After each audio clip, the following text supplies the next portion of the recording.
Well, hello, I'm Chuck Quarles. Being involved in urban infill housing, I think the work that we do provides a community service.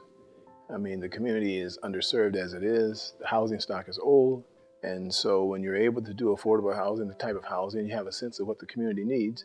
And we tended to do primarily multifamily housing, so that's what we did. We knew that the housing, since it was affordable, that provided a community service.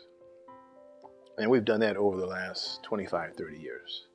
Many people who were in a different field have decided after working with us that they wanted to be developers themselves. So I think that that's one of the things that we're proud of, because I can look out and see a number of developers who used to work for me, who then later on became competitors of mine.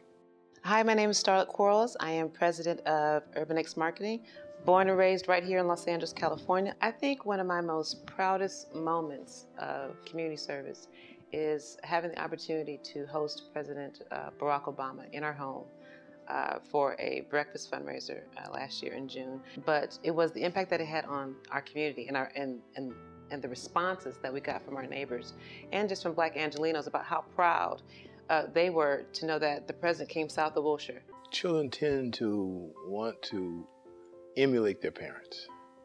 And so my father was a strong parent. And when you admire someone and you want to emulate them, you tend to want to follow in their footsteps.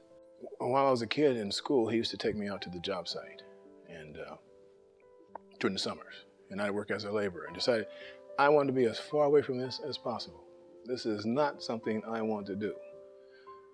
But, as I learned how real estate worked, decided that, it might be a good thing for me to go and join my father. While he was on the contracting side, I could be on the developing side. And so we joined forces, and I left banking, and my father and I started working together.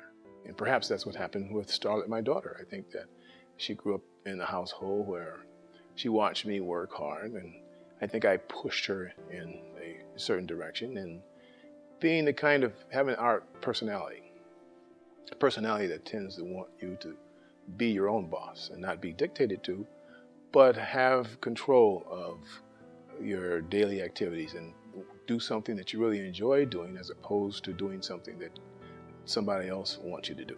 And if you're going to work hard and build something, you like to build it for yourself and your family as opposed to building it for someone else's family. I definitely did get my entrepreneurial spirit from my father, as well as my grandfather. It's in my DNA, and it just has passed down intergenerationally.